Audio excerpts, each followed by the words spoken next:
नमस्कार, मैं राजीव कुमार बीजन बिहार से। देखिए, एक बार फिर पूर्व राज्यपाल मोदी जी पे हमलावर हो गए। वो गए हुए थे जाट चेतना रैली में और उन्होंने स्टेज पे ही सही बता दिया कि जो अडानी के पास जो पैसा है वो सारा मोदी का है। और किसान जो धरना दे रहे थे, जो एमएसपी कानून बना था जो अभी तक नहीं मिला, उस पर भी बोला कि 700 किसानों की जो मर गए वहाँ पे रैली में जो धरना प्रदर्शन करते वक्त, आज तक एमएसपी चालू नहीं हुआ है। और किसान भाइयों से वो ये बोले कि आप सबको एक बार फिर से धरना देना होगा, क्योंकि हरियाणा में अडानी ने अनाज रखने के लिए बड़ा बड़ा वेयर हाउस बना लिया है और जब दाम घट जाएगा तब वो अपना दाम वहाँ से निकाल करके मार्केट में बेचेगा, फिर रेट बढ़ेगा। इससे आम जनता को बहुत परेशानी होगी। अब देखिए वो क्या क्या बता रहे, बारीकी से एक एक शब्द को तोड़ तोड़ करके समझा रहे हैं और बता रहे हैं कि सारा पैसा मोदी का ही है जो अडानी के पास है। छोड़ जाते हैं सत्यपाल मलिक जी के वीडियो के साथ। आपको ये वीडियो कैसा लगा कमेंट बॉक्स में मैसेज जरूर करें और हमारे चैनल को लाइक एंड सब्सक्राइब जरूर करें। धन्यवाद। और आपको मैं बिला खौफ ये कह रहा हूं, अगर प्रेस के लोग भी हों, अडानी का सारा रुपया प्रधानमंत्री का रुपया है। दुनिया में आपने सुना है कि जो शिकायत करता है उसकी जांच होगी या जिसकी शिकायत हो रही है उसकी जांच होगी। मैंने वहां का ये बताया था कि 2 मामलों में 150 करोड़ रुपए की रिश्वत थी, जो मैंने दोनों मामले कैंसिल कर दिए थे। उसमें मैंने नाम बताए, लेकिन सीबीआई इंक्वायरी करा के उनकी जांच नहीं हो रही है, उनसे पूछताछ नहीं हो रही है। मेरे से 2 बार पूछताछ हो चुकी है। मैं ये भी नहीं मानता हूं कि ये भ्रष्टाचार के खिलाफ है। गोवा में बहुत करप्शन था, मैंने शिकायत की कि साहब ये चीफ मिनिस्टर की बीवी अलग पैसे मांगती है, चीफ मिनिस्टर अलग मांगता है, लोग तंग है, त्राही मची हुई है। तो उसे हटाने के बजाय मुझे ही हटा के मेघालय भेज दिया। राजस्थान, सही बात तो ये है कि दिल्ली में जो सरकार आज है वो आपको मिटाने पे जुटी हुई है। उन्होंने एमएसपी नहीं लागू किया। जब ये किसान आंदोलन चल रहा था तो 700 लोग आपके मरे वहां। कुतिया भी मरती है तो प्रधानमंत्री के यहाँ से उसके लिए शोक संदेश जाता है, लेकिन 700 लोग मरे, किसी ने कुछ नहीं बोला। मैं बहुत दुखी था। 10 दिन मैंने सोचा कि मैं गवर्नर हूं, मुझे बोलना चाहिए कि नहीं बोलना चाहिए। मैं अपना इस्तीफा जेब में रख के प्रधानमंत्री से मिलने चला गया और मैंने जाके कहा कि साहब ये 4 महीने हो गए थे, तब 4 महीने से पड़े हैं, आज तक इनसे कोई बातचीत नहीं हुई, कुछ बातचीत करके इसको निपटा दीजिए। उन्होंने लापरवाही से कहा नहीं नहीं सतपाल भाई सब चले जाएंगे। तो मुझे बहुत गुस्सा आया और मुझे लगा कि ये तो कुछ गांठ ही नहीं रहे। तो मैंने कहा साहब ऐसा है, आप इनको जानते नहीं, ये जो सिख भाई हैं इनके तो गुरु महाराज ने अपने 4 साहबजादे शहीद करा दिए थे, समझौता नहीं किया था। और जब ब्लू स्टार ऑपरेशन हुआ उसके बाद मिसेस गांधी ने 1 महीने तक अपने फार्म हाउस पे महामृत्युंजय का पाठ कराया था। अरुण नेहरू मेरे दोस्त थे, भतीजे थे उनके। उन्हें कहा बुआ आप तो ये सब नहीं मानती थी, कि नहीं तुम्हें पता नहीं है, स्वर्ण मंदिर को जिसने भी छुआ है वो आज जिंदा नहीं है, ये मुझे मारेंगे और इसलिए मैं ये करा रही हूं। तो मैंने प्रधानमंत्री जी से कहा कि जिससे लड़ो, और हमारे वाले ये तो कब्र उखाड़ के दाह संस्कार कर देते हैं। छठे महीने लाल किले पे चढ़े रहते हैं और अब के तो दोनों इकट्ठा हो गए। तो जिससे लड़ो उसके बारे में ये जान लो कि वो कौन है। तो मेरी राय ये है कि आप बातचीत करके इसको हल कर दो। उस वक्त तो उनकी समझ में नहीं आया, लेकिन 2 महीने बाद माफी मांग के वो कानून वापस किए। लेकिन अब भी ताली बजाने लायक बात अभी नहीं हुई है। अभी भी जो एमएसपी है वो हमको नहीं दी जा रही, जबकि वादा किया था प्रधानमंत्री ने। प्रधानमंत्री कोई देश का वादा करे उसका एक मतलब होता है कि हम एमएसपी को कानूनी दर्जा देंगे, लेकिन आज तक नहीं दिया और देंगे भी नहीं। उसकी वजह है कि वो जो अडानी है, और आपको मैं बिला खौफ ये कह रहा हूं, अगर प्रेस के लोग भी हों, अडानी का सारा रुपया प्रधानमंत्री का रुपया है। अडानी को चूंकि नुकसान होगा, अडानी ने गोदाम बना लिए हैं हरियाणा में, सस्ता अनाज खरीद के उनमें भर लिया है, जब महंगा हो जाएगा तो बेचेगा। अगर एमएसपी को कानूनी दर्जा मिल गया तो अडानी को नुकसान होगा, इसलिए मुझे लगता नहीं कि आसानी से देंगे। एक लड़ाई किसानों को और लड़नी पड़ेगी और जोर से लड़नी पड़ेगी। ये जो तस्वीरें यहाँ लगी हुई हैं, मैं इनमें देख रहा था, एक आप तरमीम करो, अगली बार से महाराजा रणजीत सिंह का भी फोटो उसमें लगाओ। देश में इतना ताकतवर राजा हुआ नहीं है कोई कि अंग्रेज भी डरता था उससे। एक बार महाराजा पटियाला की वाइफ का उनसे झगड़ा हो गया, वो उनकी रिश्तेदार थी रणजीत सिंह जी की, उसने चिट्ठी लिख दी कि आके हमारा फैसला करा दो। महाराजा रणजीत सिंह पूरी फौज लेके आ गए और पटियाला में डेरा डाल दिया।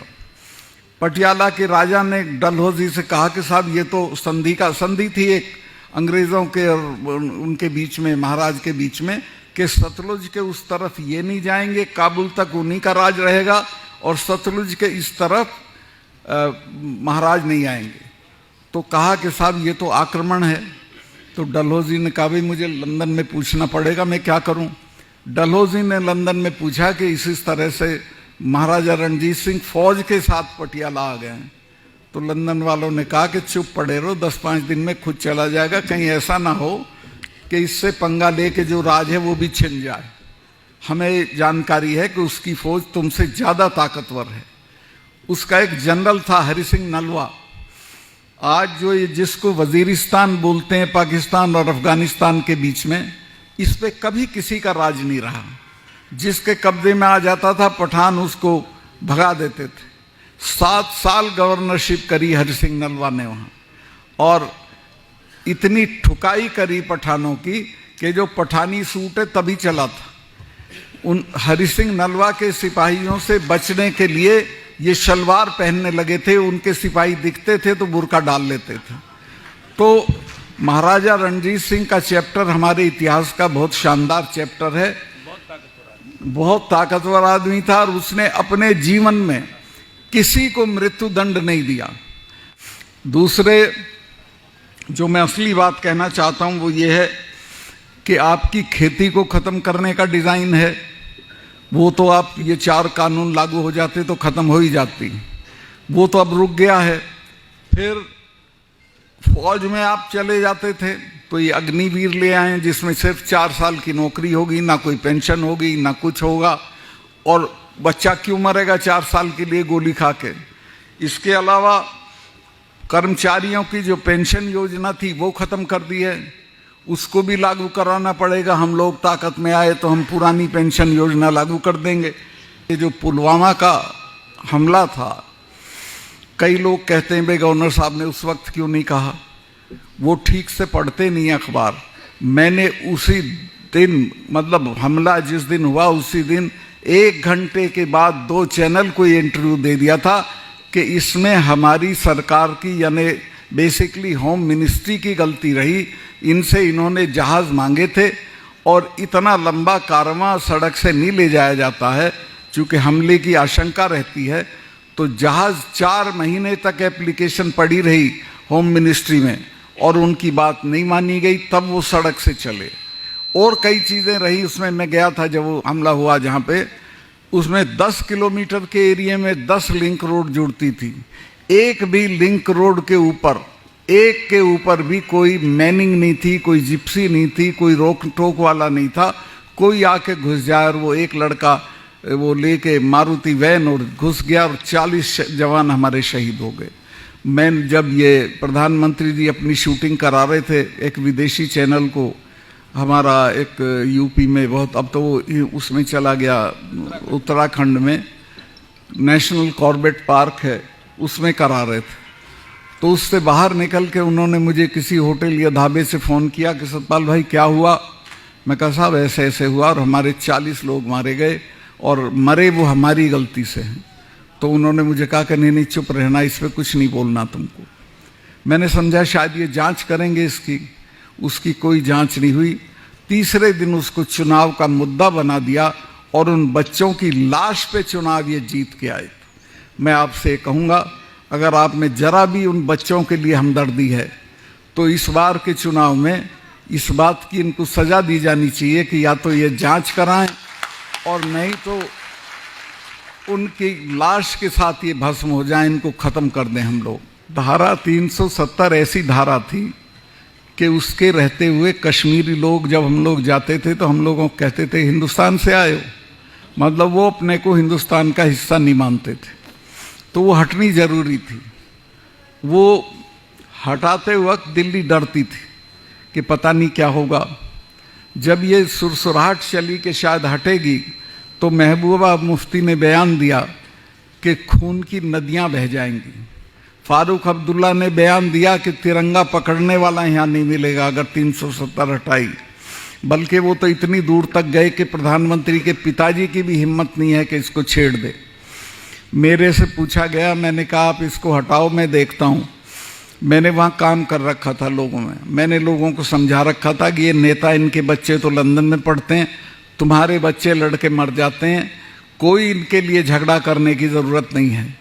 और आप हैरत करोगे कि जिस दिन 370 हटी है, ये तीनों चीफ मिनिस्टर हम लोगों ने गिरफ्तार कर, नज़रबंदी करे थे गिरफ्तार, तो क्या एक चिड़िया नहीं बोली और पूरे प्रोसेस में हमको एक गोली नहीं चलानी पड़ी, कोई इनके साथ खड़ा नहीं हुआ, सब भारत के साथ खड़े रहे।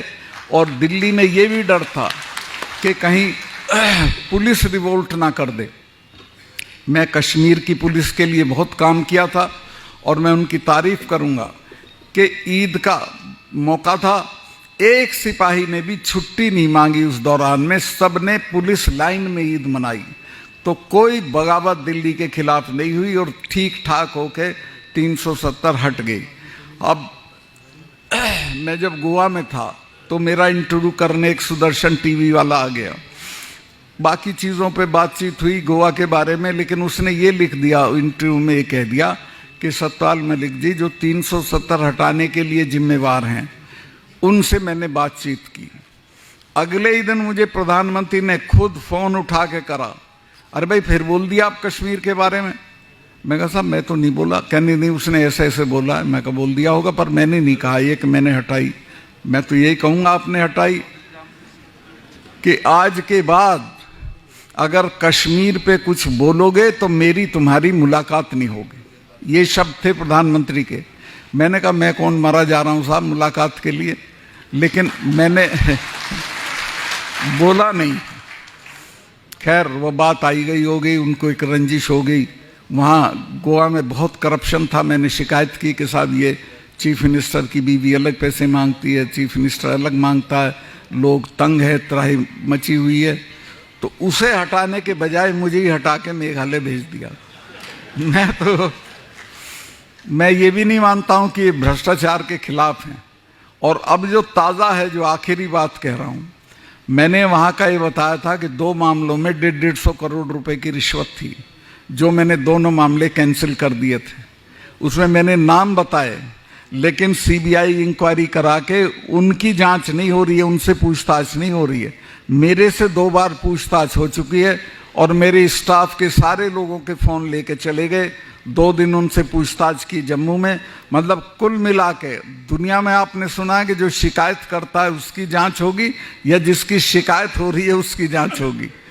और तलाश में ये थे कि मेरे यहाँ कुछ मिल जाए तो मुझे बंद कर दें, लेकिन मैं ये जो जाट चेतना है इसकी ताकत पे जिंदा हूँ। उनको ये पता है कि जिस दिन इसको हम गलत तरीके से, हाँ मेरे में कोई कमी हो मुझे उठा के बंद कर दें, लेकिन मैंने ज़िंदगी में कोई ऐसा काम नहीं किया कि मुझे आप बंद करें। और अगर इन्होंने छेड़ा तो 4 स्टेट में है हम। छिल्लर साहब आप जैसे नेताओं की सपोर्ट से 4 स्टेट में आग लग जाएगी, कुछ नहीं होगा। तो मैं आपसे, आप सबका बहुत आभारी हूँ। आपसे हमें ताकत मिलती है लड़ने की, आपसे हिम्मत और हौसला मिलता है। बहुत बहुत शुक्रिया आप लोग आए। और मैं फिर दोहराऊं, महिला शिक्षा की बात कह रहे हैं, वैसे तो बहुत आपके यहाँ काफ़ी है महिला शिक्षा, और अभी जो हमारी लड़की RAS में आई है, इतना परिवर्तन हुआ है कि जो ठाकुर साहब उनके सामने हमारा दूल्हा घोड़ी पे नहीं बैठता था, वो भी हमारी RAS लड़की को देख के खड़ा हो जाता है हाथ जोड़ के और खम्मा गणी कहता है। तो महिला शिक्षा को बढ़ाइए, चूँकि महिला का सशक्तिकरण ना दहेज से है, ना उसके हस्बैंड की दौलत से है, ना उसके पिताजी की दौलत से है, उसकी एजुकेशन से है, और वो उसको आगे बढ़ाएगा। एक मैं और निवेदन करूं, अमेरिका की एक फॉरेन सेक्रेटरी थी कोंडालीजा राइस, दुबली पतली शक्ल सूरत में निहायत साधारण, लेकिन लीबिया का जो तानाशाह था गद्दाफी, जब वो मारा गया और उसके दफ्तर को रेड किया विद्रोहियों ने, तो उसमें एक डायरी मिलती है, उसमें वो लिखता है कि मुझे बहुत आनंद आता है जब कोंडालीजा राइस, लिटिल कोंडी लिखा है उसको, चूँकि दुबली पतली थी, लिटिल कोंडी अरब शेखों को धमकाती है। वो अरब शेखों को अमेरिका की ताकत पे धमकाती थी, और अमेरिका की ताकत उसको तालीम की वजह से मिली थी। तो तालीम इतनी बड़ी चीज़ है कि जिस बच्चों को ये दिला दोगे तो इनकी तरक्की, ये जो एक मैं गया अभी हाल में वहाँ हनुमानगढ़, चौधरियों ने मुझे कहा साहब 10-10 कमरे के एक आदमी है घर में, मकान 10 कमरे का बनाते हैं और बच्चों को तालीम में खर्चा नहीं करते हैं। तो इन चीज़ों पे मत खर्चा करो, मृत्यु भोज पे मत करो, दहेज पे मत करो, मकान बनाने पे मत करो।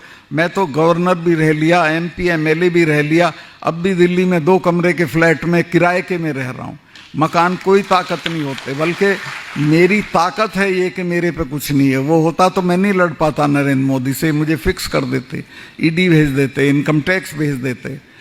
तो मैं आपसे निवेदन करूँगा कि एक तो इन बच्चों की तालीम कराओ, और